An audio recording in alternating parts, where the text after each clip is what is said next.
우리가 살아가는 이 땅의 삶은 살아가는 모든 것들이 하나님의 축복 가운데 은혜 가운데 살아가고 있는 줄 믿습니다. 그리고 이 땅에 살아가는 모든 사람들은 누구나 할 것 없이 아마 다 행복하게 살기를 원하실 것입니다. 자, 그렇다면 무엇이 과연 행복일까요? 행복의 정의에 대해서 어학사전에 찾아보았더니 이렇게 소개해놓고 있습니다. 생활에서 충분한 만족과 기쁨을 느끼어 흐뭇함 또는 그런 상태, 흐뭇한 상태 내지는 그와 비슷한 상태라고 정의하고 있습니다.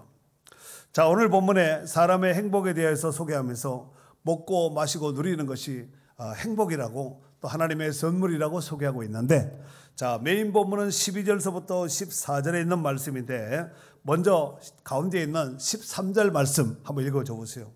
사람마다 먹고 마시는 것과 수고함으로 낙을 누리는 그것이 하나님의 선물인 줄도 또한 알았도다. 그렇습니다. 모든 사람마다 먹고 마시는 것과 그 다음에 수고하고 뭘 누리는 것이 낙을 누리는 그것이 하나님의 선물이라는 거예요. 그런데 이 낙에 해당되는 그 히브리 단어가 토부라는 단어를 씁니다. 토부를 히브리 사전적인 의미에서 해석하면은 좋다, 선하다, 즐겁다, 그 다음에 번영한다, 또 복지가 풍성하게 누려진 상태다, 이렇게 이제 해석을 해놓고 있습니다. 그런데 이 토부는 이제 히브리 말입니다. 이 히브리 말을 헬라어로 바꾸면은 마카리오스라는 단어를 쓰는데 복되다, 행복하다, 영어는 해피 이렇게 이제 볼 수가 있습니다. 이 마카리오스, 그러니까 구약에는 토부라는 것을 복을 사용했고 신약에는 마카리오스라는 단어를 썼는데 일상적인 염려와 걱정들로부터 놓여 자유로운 상태, 이렇게 이제 마카리오스를 해석할 수가 있는데, 이 토부를 이거 토부라고 있는데 토부를 상형적으로 해석하면은 예수 그리스도와 연결되어 이 가운데 있는 요 점 하나 있고 고리같이 생긴 거 이렇게 싹 꼽으라는 게 이게 바브라는 단어인데 연결고리라는 뜻입니다. 예수 그리스도와 연결되면 베트, 그 집에서 보호를 받으며 풍성한 삶을 산다는 의미입니다. 그 집에서 이건 집도 되고 성전도 되는데 그 성전에서 그 집에서 하나님의 보호를 받으며 풍성한 삶을 살게 된다, 이런 뜻을 가지고 있는 것이 토부라는 단어입니다. 자, 그렇다면은 예수님께서 또 이런 말씀을 하셨죠. 요한복음 10장 10절에 보면은 내가 온 것은 양으로 생명을 얻게 하고 더 풍성하게 하려 함이라 그랬습니다. 더 풍성케 하기 위해서 예수님이 오셨다는 거예요. 그냥 사는 것과 풍성하게 사는 것은 양질의 삶이 다르지 않겠습니까? 또 요한복음 15장 5절에 보면은 예수님께서 나는 포도나무여 너희는 가지라. 그가 내 안에 내가 그 안에 거하면 사람이 열매를 많이 맺나니 나를 떠나서는 너희가 아무것도 할 수 없음이라 그랬습니다. 그러니까 주님을 떠나서는 이 토부, 마카리오스, 풍성한 삶을 살 수 없다는 거예요. 그 집안에 하나님 안에 예수 그리스도와 연결된 상태에서 그 집안에 거하는 자가 진정한 복된 자인 줄로 믿습니다. 여러분도 잘 아시다시피 오늘 본문이 담겨져 있는 이 전도서는 지혜의 왕이라고 일컫는 솔로몬이 기록한 지혜서라고 볼 수가 있습니다. 그런데 오늘 본문이 담겨져 있는 장은 몇 장이죠? 3장. 3장에 시작하면서 3장 1절에 보면은 이와 같이 시작하죠. 범사에 기한이 있고 천하 만사가 다 때가 있나니라고 이렇게 시작을 하고 있습니다. 그렇습니다. 우리가 인생을 살아감에 있어서 이 때를 잘 분별하는 것은 굉장히 중요한 것 같아요. 왜냐하면 오늘 본문에 아까 1절에 천하 만사가 다 뭐가 있다고요? 때가 있다는 거예요. 때가 있음을 알고 순리대로 순종하면 순탄한 인생을 살게 되겠지만 때를 역행하고 거스를 때는 죽을 고생을 하며 순탄치 못한 삶을 살 수 있기 때문에 그렇습니다. 여러분, 심어놓고 거둘 때가 되지 않았는데 자꾸 파보면 어떻게 되겠어요? 보나마나 죽지요. 그러니까 심을 때가 있으면 거둘 때가 있는데 심을 때 심어야지 남들이 거둘 때 심어버리면 이게 역행하고 거스러지기 때문에 열매를 거둘 수 없는 것이 아니겠습니까? 그리고 2절에 보면은 전도서 3장 2절을 얘기하는 거예요. 날 때가 있고 죽을 때가 있으며 심을 때가 있고 심은 것을 뽑을 때가 있다 그랬습니다. 날 때가 있고 무슨 때가 있다고요? 죽을 때가 있다는 거예요. 사람이 태어날 때도 있지만 때가 되면 죽을 때도 있다는 말씀이 아니겠습니까? 여러분들 잘 아시다시피 지난 주간에 우리 국민 가수였던 송대관 씨가 79세의 일기로 소천하였습니다. 아마 많은 또 좀 연세 드신 분들은 기억을 하시는 분들도 많겠지만 그분의 제일 유명한 곡은 무슨 노래죠? 쨍하고 했던 날. 이게 몇 년도에 발표된지 혹시 아세요? 1967년도에 이분이 가수로 데뷔했는데 처음부터 이렇게 쨍하고 했던 날이 된 것이 아니라 고전을 겪었지요. 약 한 10년 정도 이렇게 고전을 겪다가 1975년에 쨍하고 했던 날이 제목이 아니라 했던 날이 제목입니다. 그때 당시에 애들이고 어른이고 이 노래 몰랐던 사람이 없는 사람이 없어요. 목사님들도 그 당시에 아마 다 알았을 것 같아요. 쨍하고 했던 날. 언젠가는 그래서 우리 옛말에 쥐구멍에도 볕 뜰 날이 있다는 말이 있지 않습니까? 언제 볕이 뜰까요? 해가 떠야 되겠지요. 쨍하고 해가 떠야지 볕 뜰 날이 오지 않겠습니까? 그런데 그렇게 화려했던 연예계의 삶을 뒤로하고 79세의 나이로 이제 하나님의 부르심을 받고 소천했습니다. 여기서 중요한 것은 그도 언젠가는 태어난 연, 월, 일시가 아마 분명히 있었으리라 생각됩니다. 하지만 때가 되니 그에게도 어김없이 피할 수 없는 죽음이 오게 되었다는 것입니다. 이러한 죽음의 모습은 남녀노소 빈부귀천 지희고아를 막론하고 모든 사람에게 임하는 것입니다. 그러므로 우리도 언젠가는 이 땅을 떠날 날이 온다는 것을 잊지 말고 살아야 될 줄 믿습니다. 성경에 보면은 야고보서 4장 14절 말씀에 보면은 내일 일을 너희가 알지 못하는도다. 너희 생명이 무엇이냐? 너희는 잠깐 보이다가 없어지는 안개니라 그랬습니다. 지금 안개 같은 삶을 지금 살아가고 있는 것입니다. 또 히브리서 9장 27절에 보면은 한 번 죽는 것은 사람에게 정해진 것이요 그 후에는 심판이 있다라고 말씀하고 있습니다. 그렇다면은 정해진 죽음 그 위에 심판이 있다면 우리가 어떻게 살아야 될까요? 막 살면 될 거야 안 될까요? 그럼 어떻게 살아야 되겠어요? 막 살지 말아야 되겠어요? 중요한 것은 우리가 살아감에 있어서 우리를 지으신 하나님의 분명한 목적이 있는데 그 목적대로 사는 인생이 바로 행복한 인생의 삶을 살아가는 축복된 인생인 줄 믿습니다. 고린도전서 10장 31절에 여러분 잘 아시는 것 같이 그러니까 너희가 먹든지 마시든지 무엇을 하든지 다 하나님의 영광을 위하여 하라 그랬습니다. 무슨 일을 한다 할지라도 하나님 영광 가리지 않고 죄 짓는 것이 아니라면 하라는 거예요. 그리고 이 땅에서 한평생의 삶은 그냥 일해서 되는 것이 아니라 열심히 한다고 되는 것이 아니라 우선순위가 있어야 됩니다. 뭐가 있어야 된다고요? 우선순위가 있어야 됩니다. 우선순위 없이 거꾸로 역행하고 뒤집고 막 그냥 치고 들어오면 이러면 안 되고 모든 것이 일에는 차선하는 것이 있습니다. 먼저 해야 될 일이 있고 나중에 해야 될 일이 있는데 우선순위를 세우는 것이 굉장히 중요합니다. 그래서 예수님이 마태복음 6장 33절에 그런즉 너희는 먼저 그의 나라와 그의 의를 구하라. 그리하면 이 모든 것을 너희에게 더하시리라 그랬습니다. 먼저 해야 될 것이 있다는 거예요. 직장 가서 아침에 일어나서 뭐라고 가정도 살고 뭐도 하고 뭐도 해야 되겠지만 먼저 해야 될 것이 있다고 말씀하고 있습니다. 그렇습니다. 그의 나라와 그의 의에 모든 우선순위를 두고 사는 삶은 정말 하나님이 축복하고 보장하는 이런 삶을 사는 축복된 인생인 줄 믿습니다. 자, 그렇다면은 그의 나라와 그의 의를 위한 우선순위라면 구체적으로 어떤 삶을 말하는 것일까요? 많은 것이 있겠지만 그중에서 하나님이 기뻐하시는 선한 일에 힘쓰셔야 됩니다. 하나님이 뭘 기뻐할까? 효자 자녀들은 머릿속에 생각이 뭐가 있냐면 우리 부모님이 뭘 해드리면 기뻐할까? 뭘 해드리면 기뻐할까? 그러면 효자, 효부, 성도들은 어떻게 해야 되겠어요? 하나님이 뭘 하면은 하나님이 기뻐하실까? 하루 종일 머릿속에 그게 있는 거예요. 불효자 자는 어떨까요? 어떻게 하면은 부모 등 끌어 먹을까? 어떻게 하면은 좀 빼먹을까? 불효자. 이 땅에서. 그런데 불효자 성도는 어떻게 하면 하나님 등칠까? 하나님 등 맞을 뿐도 아니겠지만 어떻게 하면 하나님을 이용할까? 여러분, 하나님을 이용해서 돈벌이하고 먹고 사는 사람이 얼마나 많아요. 등치고 하나님을 빙자해서 얼마나 그런 사람들이 많습니까? 그렇지 않아요? 그러니까 우리는 어찌됐든지 육신으로는 효자 효부 성도가 되어서 부모님을 기쁘게 하고, 그러면 영적으로는 효자 효부가 되어서 하나님을 기쁘시게 하는 이런 우선순위를 두는 삶을 살아가야 될 줄 믿습니다.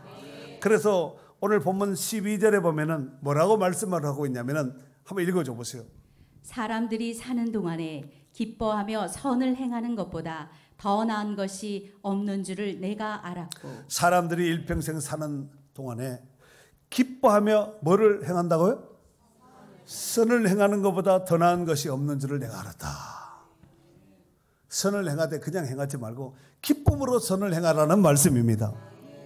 디모데전서 6장 18절, 제가 푸드뱅크를 하게 된 결정적인 하나님께서 제게 주시는 레마의 말씀이 디모데전서 6장 18절의 말씀인데, 선을 행하고 선한 사업을 많이 하고 나눠주기를 좋아하며 너그러운 자가 되게 하라. 이것이 장차 자기를 위하여 선을 쌓고 참된 생명을 취하는 것이니라 라고 말씀하고 있습니다.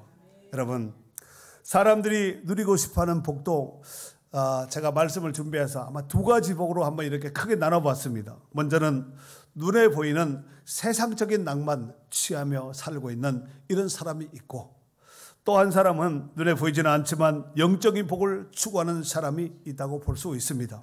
그렇다면 성경은 이에 대해서 뭐라고 말씀을 하고 있냐면은 로마서 8장 13절 말씀에 보면은 너희가 육신대로 살면 반드시 죽을 것이로되 영으로서 몸의 행실을 죽이면 산다 그랬습니다. 너희가 육신대로 살면 반드시 죽는다 그랬습니다. 그러나 영으로서 몸의 행실을 죽이면 살리리니 라고 말씀하고 있습니다. 그러니까 우리가 육신대로 살아야 되겠습니까? 영의 컨트롤 받고 영의 인도하심을 따라서 살아야 되겠습니까? 그럼 우리는 육신의 인도함을 받는 사람인가, 영의 인도, 하나님의 인도하심을 받는 사람인가? 여러분 스스로 한번 자문자답 한번 해볼 수 있기를 바랍니다. 프랑스의 작가인 모파상이라는 사람이 있습니다. 아주 유명하신 분인데 이분이 단편 소설을 통하여서 큰 성공을 거두었습니다. 그가 내놓은 작품마다 베스트셀러가 되어서 큰 돈을 벌게 되었습니다. 지중해에는 어마어마한 별장이 있었고 비싼 요트도 여러 개가 있었습니다. 그런데 또 프랑스 로르망디에는 큰 집도 지었고 시내에는 호화 아파트도 있었습니다. 그리고 은행에는 자기 평생을 써도 남을 충분한 돈도 예치되어 있었습니다. 그러나 모파상은 1892년 1월 1일 아침에 자살을 시도했습니다. 다행히 자살은 실패하여 겨우 목숨은 건졌지만 그는 그 이후 큰 정신적인 질환을 앓으며 다시는 정상적인 생활을 하지 못하게 되었습니다. 그가 자살을 시도한 이유는 더 이상 살아야 할 이유를 찾지 못했다는 것이 바로 자살한 이유였습니다. 그 후 모파상은 모든 것을 갖고자 했지만 결국 나는 아무것도 갖지 못했다라는 유명한 말을 남기고 43세의 젊은 나이에 세상을 떠나고 말았습니다. 참 잘생기고 돈 많고 인기고 명예, 부귀영화 뭐 가지고 싶은 거 모든 걸 다 가진 젊은 사람인데 자살을 실패했지만 그 우울증과 정신질환에 걸려서 고통 속에 살다가 43살의 나이에 세상을 떠나고 말았다는 거예요. 참 안타까운 비극이 아니겠습니까? 인생이 살아야 될 분명한 목적을 잃어버리고 내가 왜 살아야 되는지, 이 돈을 가지고 어떻게 사용해야 될지, 나의 건강을 가지고 이 글 쓰는 이 글재주를 가지고 무엇을 위해서 살아야 돼 분명한 목적성을 잃지 못하면 젊다고 안 죽는 거 아니에요. 이렇게 험한 인생을 살다가 낙엽처럼 툭 떨어지고 만다는 것입니다. 제가 지난 주간에 세계적인 축구 선수 중에 네이마르라는 선수가 신문에 나서 자세히 읽어봤어요. 했더니 제가 사진을 스크랩해 가지고 왔거든요. 한번 보여줘봐. 제가 얼마나 자세히 읽었는지 펜으로 그어놓은 거 보세요. 신문 볼 때 제가 저렇게 읽거든요.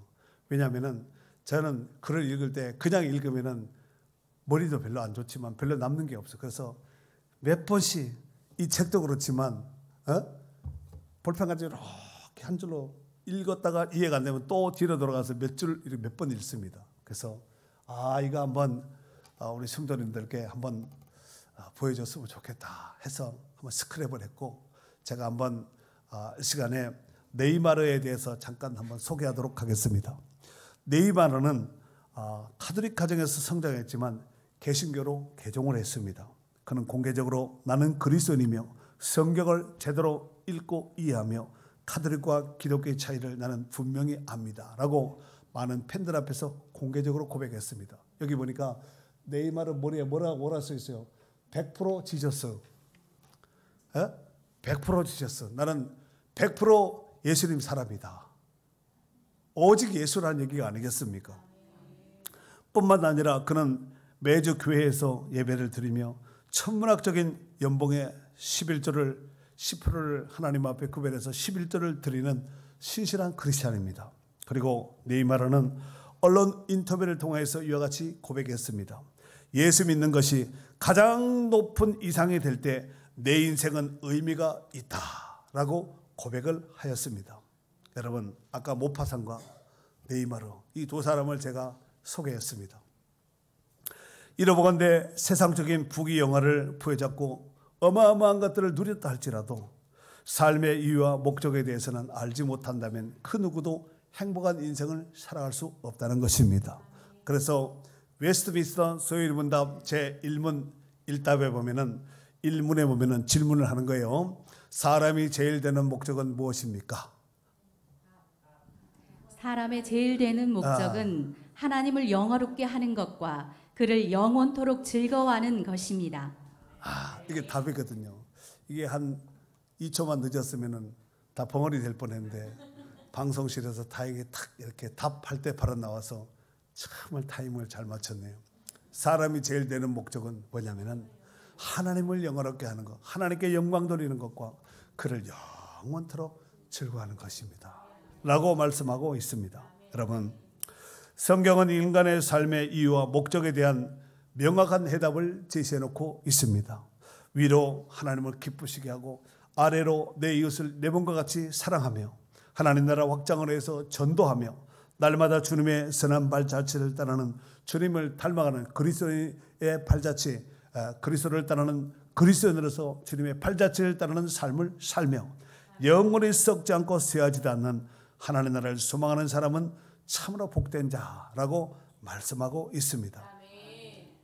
이 복을 이 하나님께서 원하시는 우리 인생들에게 인간을 창조해 놓으신 하나님께서 원초적으로 원하시는 이 라인에서 기차 레일처럼 그대로 가야지 이탈하면 안 된다는 거예요.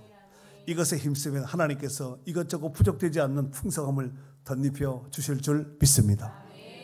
자, 본문 14절에 있는 말씀을 한번 읽도록 하겠습니다. 읽어주세요. 하나님께서 행하시는 모든 것은 영원히 있을 것이라. 그 위에 더할 수도 없고 그것에서 덜할 수도 없나니 하나님이 이같이 행하심은 사람들이 그의 앞에서 경외하게 하려 하심인 줄을 내가 알았도다. 아멘. 하나님께서 행하시는 모든 일은 언제까지 있다고요? 영원하게. 영원히 있을 것이라. 하나님께서 행하시는 모든 일은 다 영원한데 그 이유는 하나님이 영원하신 분이시기 때문에 그렇습니다. 그리고 하나님께서 행하시는 모든 일에 있어서는 인간의 힘으로는 더할 수도 없고 덜할 수도 없다고 말씀하고 있습니다. 하나님께서 행하신 일은 하나님 스스로가 하나님이 하는 거예요. 이걸 가지고 하나님의 절대 주권이라고 말을 합니다. 하나님이 하시고자 원하시는 일을 하나님의 때 하나님의 방법으로 하나님이 하시는 것을 가지고 하나님의 절대 주권이라고 말을 한다는 것입니다. 네. 오늘 전도서를 기록한 솔로몬은 이 땅의 모든 사람들이 해보고 싶은 거 다 해본 사람이 바로 솔로몬입니다. 모든 것을 다 해본 솔로몬은 인생의 본분에 대해서 이와 같이 정리하고 있습니다. 전도서 12장 13절 말씀 읽어줄 수 있겠어요? 일의 결국을 다 들었으니 하나님을 경외하고 그의 명령들을 지킬지어다. 이것이 모든 사람의 본분이니라. 일의 결국을 다 들었다는 얘기는 이것저것 직간접적으로 경험한 모든 바에 의하면 하나님을 경외하고, 두 번째 그의 명령을 지킬지어다. 하나님을 경외하고 하나님께서 말씀하신 그 말씀을 지킬지어다. 이것이 모든 사람의 본분이라 그랬습니다. 믿는 자들의 본분이 아니라 믿든 믿지 않든 상관없고 모든 인생들에게 하나님께서 주신 본분으로 하나님을 경외하고 하나님께서 주신 말씀을 지키는 것이 모든 사람의 본분이라 이렇게 말씀하고 있습니다. 또 신명기 10장 13절, 신명기 10장 13절에 있는 말씀은 충계축복 대신방의 메인 주제의 말씀이기도 합니다. 내가 오늘 내 행복을 위하여, 아까 히브리 말로 행복은 뭐라 그랬죠? 복은 토부. 그 다음에 헬라어로는, 신약적인 헬라어로는 마카리오스. 정말 모든 것에서 부족되지 않는 흐뭇한 흡족한 상태가 토부라고 볼 수 있습니다. 그래서 내가 오늘 내 행복을 위하여, 네 행복을 위해서 내게 너한테 명하는 여호와의 명령과 규례를 지킬 것이 아니냐. 그 지키는 것이 진정한 행복으로 가는 지름길이다 라고 말씀하고 있습니다. 사랑하는 성도 여러분, 지난주 입춘 이후로 이제 입춘이 지났으니까, 구정도 지나고 입춘도 지났으니까 날씨가 좀 따뜻한 봄 기운, 봄 햇살이 좀 오겠다는데 이게 웬일입니까? 어마무시한 그냥 폭설이 내렸고, 추위도 지난 한 주간이 제일 아마 춥지 않았겠나. 이제 정말 폭설과 동장군의 기세가 참 대단했습니다. 하지만 계절의 순환은 어김없이 하나님의 오묘한 섭리 가운데 진행되고 있다는 것입니다. 그로 인해서 머지않은 시점에서 꽃피고 새가 노래하는 봄이 어디선가는 지금 성큼성큼 다가오고 있습니다. 인생사가 이런 일 저런 일로 인해서 힘들고 어려운, 마치 한겨울의 한파 같은 동장군의 기세로 우리의 삶을 엄습하지만, 하나님을 의지하고 하나님께서 주신 분복을 귀하게 여기며 주신 사명을 잘 감당한다면 반드시 하나님께서 응답 주시고 새봄 이상의 풍성한 복을 허락하여 주실 줄 믿습니다. 이 복된 은혜가 우리 주 예수 그리스도 안에서 마카리오스, 또 구약적인 의미는 토부, 정말 흐뭇하며 흡족한 상태로 누리면서 또 주 안에서 승리할 수 있는 축복된 한 주간이 될 수 있기를 주님의 이름으로 축원합니다. 축원합니다.